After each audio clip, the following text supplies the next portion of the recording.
Assalamualaikum dulur salam buru baraya salam dunya tepang deui sareng tata dan Nabi Haja anu baris ngadugikeun dongeng Sunda judulna Eulis Titi bagian ke-25 karya S. Sukandar.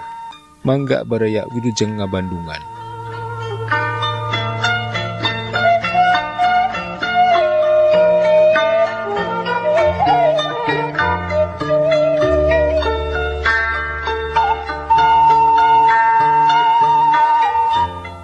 Lamun harita jalma-jalma nu area di gedongna Juragan Ho teh sikepna tenang teu nembongkeun laku petanu picurigaeun, tang tu moal aya hiji kajadian naon-naon, paling-paling boa wawan boh rekan-rekanna bakal ngerasa hanjelu asa ditipu. Sanajan pikeun wawan mah bari rada bungah oge lantaran baris nyaksian hiji adegan mesra ku tepungna adu hareupan antara Rika atawa Eulis Titi jeung Sudrajat bebenena. Tapi teu kitu, paribasa nu salah pasti kabuka, nu bohong bakal kadongdon, nu jail kacing cirihi. Memang jalma nu milampah teu bener mah salilana sok diudag-udag ku kahariwang, malah mireungeuh kalangkangna sorangan oge tempo-tempo sok ngarasa sieun gegebegan. Saperti kaayaan Juragan Ho harita, pangna teu jadi mapakeun Rika teh tayalian kulantaran aya hiji pagawean nu ngadadak di luar rencana. Anu eta pagawean teh memang matak ngarugikeun ka nagara ngalanggar undang-undang. Kumireunggeus Sudrajat diudag ku 2 haji polisi sarta saterusna imahna dikepung ti unggal jurusan, Juragan Ho jeung sababaraha urang baturna nu memang kabeh pagaweana teu kira-kira ngarasa gugupna. Antugna kulantaran ngarasa sieun anu pohara jadi timbul kanekadanana. Samemeh serah bongkokan teh leuwih hade ngalawan heula. Sugan bae bisa lolos nyelametkeun dirina. Anu barang der imahna dikepung, Juragan Ho gancang marentah ka pagawe-pagaweana supaya ngayakeun perlawanan. Si asa nu kaayaan dirina leuwih gugup teu anta parah deui ujug-ujug dor bae ngagudakeun pestolna. Atuh geus kitu mah teu bisa dicegah deui jadi durdor patembalan, mangrupa pertempuran leletikan antara komplotan Juragan Ho alias Tan Guat Ho jeung sapasukan anggota polisi anak buahna Ajun Komisaris Darmawan Saputra atawa Wawan. Sudrajat nu harita aya di tukang keneh ti barang mireunggeus sapasukan polisi ngepung gedong dununganana, rikat manehna nyalingker ka tukang gentang kacamara. Eukeur mah ti waktu tadi manehna teh geus ngarasa hamar-hemir lantaran mentas dibawa migawe hiji pagawean anu pikeun manehna mah kacida matak teu ngartina butak pikiranana. Peuting-peuting bari mopoek ngadatangan palabuhan. Anu saterusna manehna neuleuh pirang-pirang peti malah aya sababaraha hiji ember weuteuh nu beratna teu saimbang jeung kaayaanana diangkut kana mobilna. Harita teh ngagunakeun 2 mobil, nyaeta mobil Impala cekelan manehanana, hiji deui mobil Chevrolet hideung bawana Asan. Barang manehna ayeuna nyaksian kumaha durderna nu keur silih pestol, geus teug bae dina hatena yen dirina teh sasat digawe di hiji komplotan jalma-jalma jahat. Kuhituna pikeun Sudrajat mah jadi boga rasa ditipu atah-atah. Rumasa atah sasar hariput ku pagawean, teu dititenan heula ti samemehna jol-jol daek bae. Kukituna ayeuna manehna kacida ngarasa paurna, da geus tangtu bakal kababawa. Sangeuk ari kudu kababawa ditangkep mah da rumasa teu boga dosa. Luak liuk neangan perjalanan pikeun kabur, ret kana benteng nu sakitu luhurna. Red deh kana tangkal camaran nu ngajalugjug ngaluhuran benteng ngan pernah narada anggang. Teu loba mikir sabot di dinya durdor keneh, kalacat bae manehna naek kana tangkal camara. Paur-paur geng manehna nekad la haula wala quwata, jreng luncat kana benteng. Untung meneran kanu geus eueuh belingan nu rancung seukeut lantaran geus maruragan. Sakedapan manehna ngadaplok luhureun benteng teu beda ti hap-hap. Red kahandap belah luar. Si horeng teh geuning jalan gede ngabulungbung. Kakara manehna nyaho bubuhan terapi rajinan tumpak tempo, bubuhan bentengna kacida luhurna. Rek turun ngarasa paur lantaran kacida luhurna. Tetep cicing didinya ngarasa paur keneh oge, sok sieun kapanggih. Tungtunglah Sudrajat sawan kuya bingung kumaha pilakueun. Sabot keur kitu kurunyung teh mobil truk ti beulah kenca ngawiwingking ku muatan. Kurunyung di tibelah katuhu truk keneh muatanana karung-karung beas ukur pas bak klasori. Persis palebah Sudrajat mobil teh papaliwat. Eukeur mah duanana oge mobil nu galede ukuranana katurug-turug jalanna rada heureut. Atuh dina pasang rokna teh jalanna ngayeted masing-masing ngurangan kecepetanana. hiji kasempatan hade pikeun Sudrajat. Asa dibere jojodog pikeun turun, teu beda ti monyet nu dibere sesengked, teu mikir deui. Celeng manehna luncat kana truk nu jolna ti belah katuhu. Sanajan bener oge ninggangna kana karung-karung beas, teu burung ari bek mah ari leng katura lengan rada lieur. Tapi ngerasa bungah oge lantaran dirina salamet tina panangkepanana polisi-polisi. Red kana kabin mobil ngaranjuk lantaran asa-asa wawuh. Hantem ditelek-telek tetela apal, si horeng truk daman anu kungsi jadi piaraan manehanana. Heg maksakeun ngintip ka supirna, tetela Kang Daman nu nyekel setir. Pigireunana si Musa ngalenggut kenek anyar nu ngaganti manehanana. Geus tetela kitu mah Sudrajat hatena teteg lantaran geus pasti dirina bakal salamet. Sanajan cenah upama manehna seug diambat ku batur-baturna, moal sieun katangkep. Lantaran aya dangka pikeun susulumputan, balik deui ka Bandung oge teu naon, asa manehna bisa saterusna salamet dumeh teu rumasa boga dosa. Rika nu keur nangkod muntang pageuh kana tonggong AKP Darmawan Saputra, anu ayeuna make pakaian seragam kepolisian, mani peureum-peureum bae lantaran jalanna Vespa mani mengpengan. Tacan diterangkeun yen sakali ieu mah lain rek ngepung penjahat, tapi rek ngepung Sudrajat bebeureuhna. Tacan pokso teh bawani ku bingung da geus tangtu wawan teh bakal ngambek. Nyana-nyana rek ngudag Sudrajat mah teu perlu ngagunakeun kekuatan 2 jeep polisi, ku manehna 2 oge geus cukup. Kitu bakal anggapanana wawan nu dipaparah ku Rika alias Lilis alias Eulis bari teu paparaket muntang sieun labuh.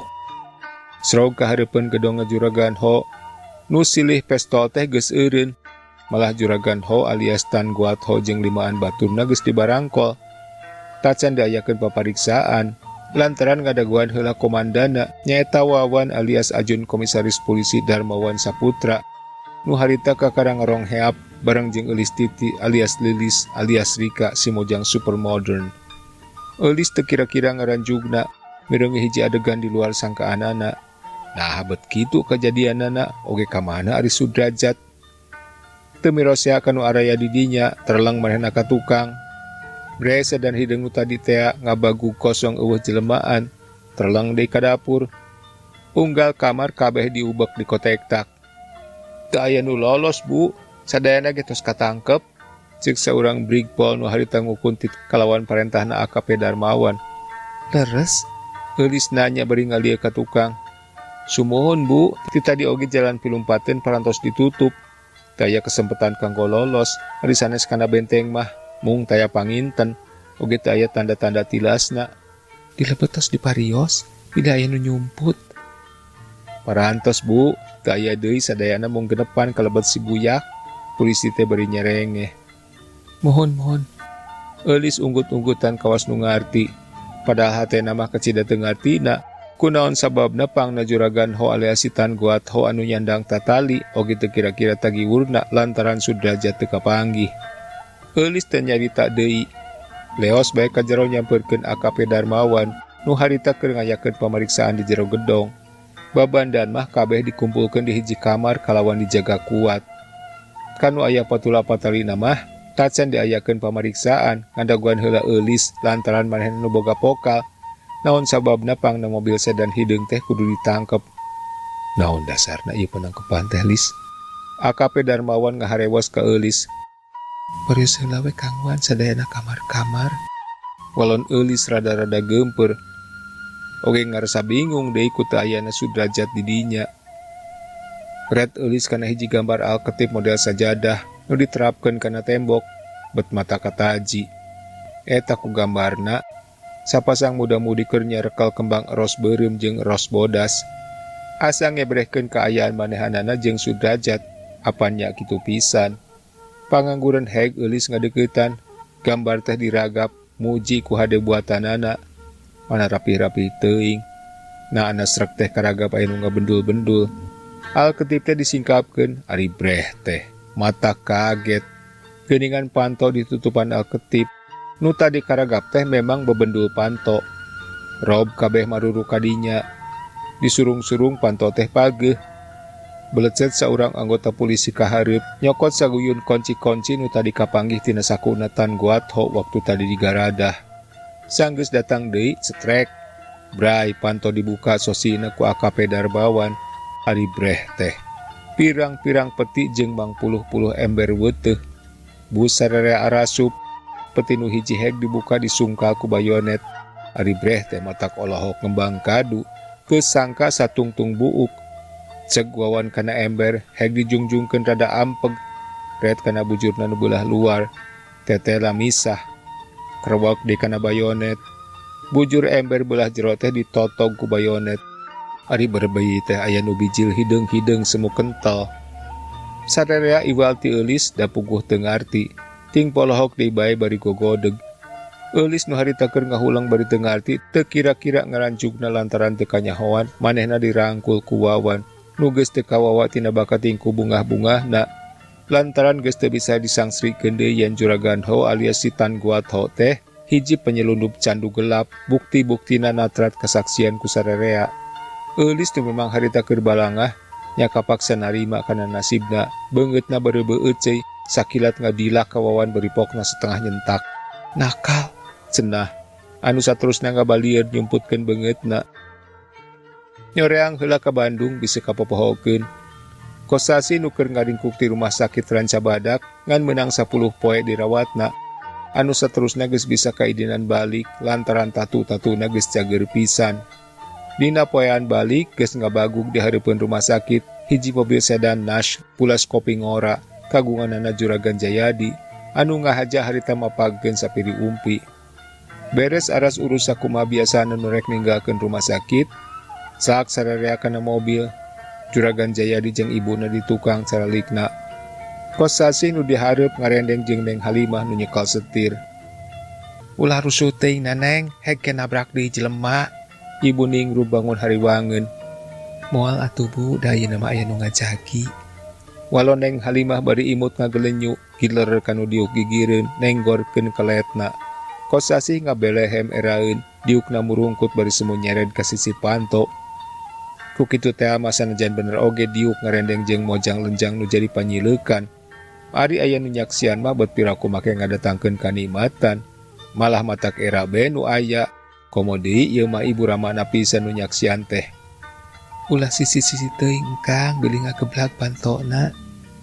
Neng Halimah bari ngagelenyu ngareret kanu digigir. Enya ulah nyar-nyar picelakaan. Kakara ge balik ti rumah sakit apaan ieu teh? Juragan Jayadi mairat bari meureun deui. Kosasi geus teu puguh rarasaan, balah hambelehem seuri lain nyengir lain, nu puguh make sangna mani ngorolok dina tonggongna.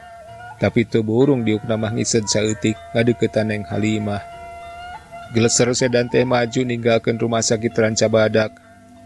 Saja jalan jempling tai nu lemek nu nyarek, Juragan Jayadi kalah ka ngalenggut nunutan. Ibu Ningrum anteng yang hareup kaluar nempokeun nu kaliwatan. Neng Halimah jongjon ngagular gilirkeun setirna. Ramo-ramona nu lalencop marucuk eurih teh tapis naker nyekal kamudi.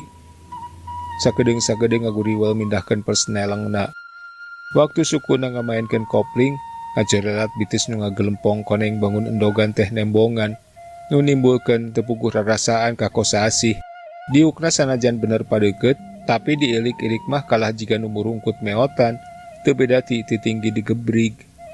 Tadila mobil geus ngambah jalan Karapitan, leok ka jalan Lauk Emas, gilek deui ka jalan Buah Batu, blus ka jalan Banteng, gleser gas geus teu ditincak deui. Mobil maju sahayuna, leok mengkol ka bomina Juragan Jayadi, jerat-jrut tarurun sarerea. Beton duh mama mah. Juragan Jayadi noyod muruka kamarna. Dituturkeun ku Ibu Ningrum nu dadakuna mah rada lalieur asup angin, eta cenah geus lila taranya nyabaan. Nu kari ngan duaan, Kosasi dituyun ku Neng Halimah.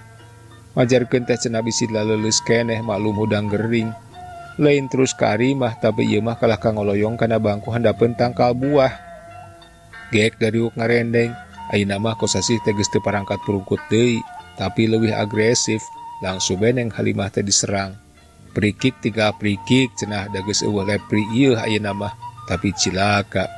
Neng Halimah teu bisa diakalan. Puguh manehna mah leuwih lihai ngagunakeun taktik gerilya serang dan lari. Nu akhirna Kosasi celeumeut ngegel curug, bari ti koro elok-elokan, kawas ti koro hayam kapanasan. Kitu kayanana Kosasi ayeuna, Sabalik nanti rumah sakit terus bae dek lihat di bomina Juragan Jayadi. Keur masungkan papisah jeung bebene, turug-turug deui saban bebeja rek balik sok dihulag ku Juragan Jayadi. Basana tacan jag-jag pisan, coba bari sok dipuntangan ku Neng Halimah. Ka Haji Basar nyaeta nu geus kanyahoan yen eta teh bapa kukutna, teu pisan bebeja yen manehna gering dirawat di rumah sakit. Sanyana mah taya anu ngabejaan, ayeuna sanggeus cager kosasih teu buru-buru balik, da unggal bebeja sok dihalangan bae. Pamikirna keun sugan moal matak dora ka ieu, telain ngahaja ka hayang sorangan, ongkoh ras kana kaayaan dirina ayeuna. Jadi ngarasa leuwih sono ka bapana pituin, najan can kanyahoan di mana ayana, hirup keneh atawa gesah ti dunya mun dibandingkeun jeung ka Haji Basar bapa kukutna. Tapi sakali mangsa mah teu burung manehna kasoreang, nepungan bapa kukutna, bari sakalian bebeja rek kawin ka Neng Halimah putraan Juragan Jayadi. Anu pikeun Haji Basar mah nyato bae nu aya, anakna rek boga pamajikan teh puguh geus mejeehna. Salila aya di soreang unggal poe ngulincer hayang aya kasempetan panggih jeung musuh-musuhna, nyaeta Den Johana, si Uhe jeung si Abdul. Tapi weleh tarapat tepung, lantaran Den Johana babeli setan rumasa kana dosana. Geus puguh si Uhe jeung si Abdul mah memang geus eueuh di soreang, arindit duka ka mana dataya bejana. Waktu dina hiji poe kosasih nepungan Inspektur Sukanta ngahaja hayang maluruh kaayaan dirina baheula. Sugan bae aya katerangan nu nuduhkeun saha jeung di mana bapana ayana, ongkoh rek maksud laporan deui yen eulis titi lapor teu kapanggih raratanana. Tapi Inspektur Sukanta luput teu bisa mere katerangan. Dasa kanyaho anjeunna mah ngan katerangan nu bareto teh bae nu dibejakeun ka Haji Basar jeung ka Juragan Sastra. Tina hal awewe nu rek maot sarta mikeun barudakna nu dua tea. Ngan tina perkara eulis titi aya kateranganana. Bisa jadi ayeuna aya di Jakarta, lantaran teu heula kungsi narima surat ti Bapak Ajun Komisaris Polisi Darmawan Saputra di Jakarta anu eusina menta dipangmaluruhkeun kaayaan Juragan Sastra Den Johana jeung Sudrajat. Bisa jadi hal ieu teh aya patula patalina jeung dirina eulis titi nu geus aya di Jakarta. Ngan bisa jadi eulis titi kena ku razia disangka galandangan atawa memang manehna digawe di AKP Darmawan Saputra, leuwih hade supaya dipaluruh langsung ka Jakarta. Ku ngadengena katerangan kitu, lain deui kosasih ngarasa bungahna, lantaran ayeuna mah sasat geus aya cekeleunana, ka mana manehna kudu nyungsi eulis titi adina pituin, tinggal mikiran nu jadi bapana. Teu kinten abdi ngaraos nuhunna Pak, padaran Bapak teu kinten ageng hartosna. Mugi-mugi bae janten obor kanggo abdi dan salebeting milaripun adi. Cek kosasih dari anaker nganuhunkeun ka Inspektur Sukanta. Nya muga-muga bae atuh Cep sing enggal kependak. Sareng hawatos di Kupas Sastra dasa naos leres katinggalna teu sawios-wios. Sanu uninga dilebet namah. Iraha kinten-kintenna Cep engkos bade ka Jakarta. Inspektur Sukanta saterusna nanyakeun ka Kosasih. Tangtos saenggal-enggalna Pak, mung abdi teh rada helok ku jenengan Sudrajat. Nah kumaha hubunganana nu mawi dina perkawis ieu anjeunna kasabit-sabit. Tah Bapak ge kirang ngartos Cep, namung taroskeun bae ka Pasastra, piraku anjeunna teu uningaeun.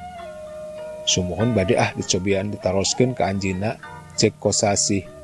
Sanggeus rada lila ngobrol sarta geus bea kapanasaran, Kosasih pamitan.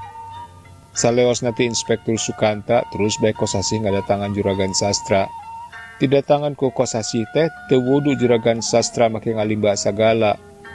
Kasuat-suat emut kanu jadi putra nyaeta eulis titi anu nepi ka ayeuna plengles da aya beja-bejana acan. Kumaha Cep perkawis si eulis teh aya oge wartosna? Juragan Sastra nanyana ngageuri banguna langsa. Kelemeng nama parantos aya Pak. Wong teu acan tiasa nangtoskeun nu saleresna bawi raos abdi eulis teh teu sawios-wios. Kosasih nyeta-nyeta nu heueuh geus nyaho. Aduh nuhun atuh Cep, di mana cenah ayeuna teh? Teu acan tiasa disebatkeun di mana-manana Pak. Mung mugi sing percanten pun adi teh ayeuna teu matak pik hariwangeun. Mung abdi hoyong terang. Kumaha hubunganana antawis pun adi sareng Sudrajat manawi Bapak uninga? Sudrajat teh papacangan nasi eulis Cep. Mung manehna teh tos langkung ti payun ngereles ti dieu. Maksudna manyingkahan si eulis panginten dumeh bade dikawinkeun sareng Den Johana. Kutan teh, Kosasih unggut-unggutan, ngarti ayeuna mah soalna. Balik ke juragan sastra, Kosasih terus beka imahna tesumbang-simbang heula. Sadatangna terus babadamian jeung bapak kukutna tina hal kaayaan diri manehna jeung Neng Halimah, lantaran kepalanya juragan Jayadi mah supaya buru-buru bae salametan ulah diri lila. Kawan tugas loba contona, papacangan lila-lila teh sok loba secekelanana, mun teu awewe nu ngolesed pihak lalaki nu kena gogoda. Hal ieu teh ku Pak Haji Basar oge disatujuan, leuwih gancangnya leuwih hade. Komo pikeun Haji Basar mah nu ngabogaan pamadegan tersep kana ria-ria. Pokna teh ulah katunggulkeun deung ku ngagugulung aturan-aturan nu sipatna matak ngaripuhkeun, tapi teu karasa pimangpaateun. Syarat kawin mah cenah aya nu dikawinkeunana, aya nu ngawinkeunana, aya saksina, ijab kabul, prung wena mana hese-hese teuing. Soal ria-ria eta mah soal kadua, lain soal pokok. Saminggu ti harita Kosasih geus datang deui ka Jalan Banteng. Sakali ieu mah datang henteu nyorangan, tapi di jejeran ku sababaraha urang kasepuhan, di antarana Haji Basar sorangan, nu maksudna tayalian pikeun nanyaan Neng Halimah. Puguh geus aya kaseluyuan ti samemehna, teu hese pananyaan teh jol-jol ditarima bae, sarta terus sakalian ditangtukeun iraha-irahana pikeun ngalangsungkeun salametan walimahanana. Teu kacatur kumaha aras urusna, kumaha riweuh paciweuhna nu mangku hajat. Kocapkeun geus lekasan kalawan lungsur langsar, Kosasih kauntun timpung katambang beas laksana kabiduriat ngabandang belenjang Neng Halimah bentangna Jalan Banteng. Nu tinggal karilungsekna boh nu kapawencenan nguruskeun nu di jero sakitu poe meres tanaga teu sirikna kurang sare, atawa nu boga ngabadanan nyaeta nyi panganten jeung ki panganten nu sanajan teu pipilueun nguruskeun hawu, tapi dina soal meres tanaga jeung kurang sarena mah taksiran taya bedana upama seug teu disebutkeun leuwih oge. 2 minggu ti tas walimahan ieu 2 insan nu geus katalian ku usikum teh. Dina hiji mangsa kira-kira tas isa, tembong ngerendeng, pagegeye dina bangku nu maranti handapeun buah, nu memang bunyi teu ka tembong ti jalan. Iem suni kapindingan ku pager baluntas, genah pisan mun dipake guntrang sakadar ngebudalkeun eusi hate tambah sare sore-sore. Mama, cek Kosasih bari ngusapan sirah nu nyang saya kana tak-tak. Kah, bade naon engkang? Neng Halimah nyengkatkeun sirahna, pindah ayeuna mah nyangheui dina dada panutanana. Diemut-emut mah asal lelewodeh pisan urang hiji teh nya. Lelewodeh kumaha engkang? Neng Halimah manikerung. Asa tokcer pisan, harita papendak teu lami deui prung bae urang teh dipadungdungkeun. Kosasih ngagelenyu, neuteup deudeuh beungeut nu nyangheui. Ah engkang mah sasauran teh mararodel naker. Nah awon kitu engkang ari tokcer teh. Beri jeltot nyiwit iga burung atau Kosasih ngagurubung. Da diciwitna ku gegep cenah. Sanes awon mung eta we ku henteu ngimpen ti tadina. Yen engkang baris ngengingkeun bin sarung mulus alus rupa hade sora tiasa mapende hate. Walon Kosasih bari kerebok nyekel leungeun Neng Halimah anu ngopepang kawas nu palid. Apan hadiah eta teh engkang? Neng Halimah ngagelenyu bangun nu nangtang. Hadiah naon teh anu? Hadiah katabrak mobil. Berjeletot Neng Halimah nyiwit deui ku gegep, bari nyusupkeun begeut kana dada salakina. Aya perce kaki tu geuning junjunan engkang teh. Biasana bincar rumah engkang, upami aya panutanana mah sok ngoceh. Neng Halimah seuri bari muntang pageuh. Engkang, waktos engkang cilaka teh sayaktosna bade ka mana? Neng Halimah dari anaker ayeuna mah nyalenggorkeun obrolanana. Nuju milaripun adi harita teh duwi ka ayeuna oge can kapendak. Walon Kosasih riuk beungeut na ngadadak robah. Tuang Rai nu mana engkang? Adi engkang awewe nungan hiji-hijina. Mamah mamol uninga. Walon Kosasih anu saterusna derek-dek bae kumanehna dicaritakeun ka ayanana eulis titi. Oge nu aya patula patelina jeung Den Juhana katut Sudrajat. Sudrajat mana engkang? Neng Halimah nanya kaget, ras manehna inget ka Sudrajat anu kungsi jadi badega ramana. Oge nu kungsi dipitineung ku manehna sanajan bari teu dilayanan no gensang. Sudrajat batur selemburna pada ti soreang. Kuninga kitu mamah. Kosasih malik nanya sarua deui pada ngarasa kaget. Mirenggeh laku nu jadi pamajikanana. Kapungkur aya nu jenengan Ajat Sudrajat pantaran engkang kantos didamel di dieu. Satu acana kantos main di Persib. Sata paralak baik kuneng Halimah didongengkeun ditetek teh nu kaliwat. Ti mimiti panggih nepi kalesna deui indit kalawan teu bebeja heula. Iwal ti ninggalkeun surat mah. Boa Sudrajat eta mah kos sasih ngagerendeng. Biasa janten mung ieu we deui nya engkang. Hawatos ku eulis pangitan ayeuna teh kadungsang-dungsang. Tembong neng Halimah watirinaker nyaritana semu ngageuri. Numawi tos salse nu bade dipilari ku engkang. Kantenan we engkang. Mangga urang sareng sakantenan nyandak mobil we supados tumaninah milarianana. Neng Halimah hayangeun milu. Sae mangga iraha nya enung. Teu langkung engkang. Mamah mah sejang ngiringan. Urang wawartos heula we ka mama. Tos wengi geuning ieu teh. Hayu euih Kos sasih cengkat bari nyangkeh neng Halimah. Red kaluhur bulan masih kena moncorong kawas nu ngawawaas.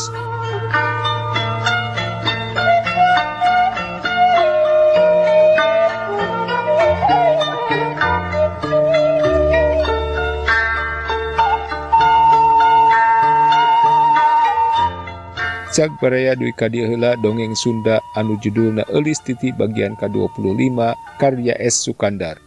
Insyaallah urang beuris tepang deui dina bagian anu salajengna. Hatur nuhun kana perhatosanana. Tata dan Nabi Haja pamit permios.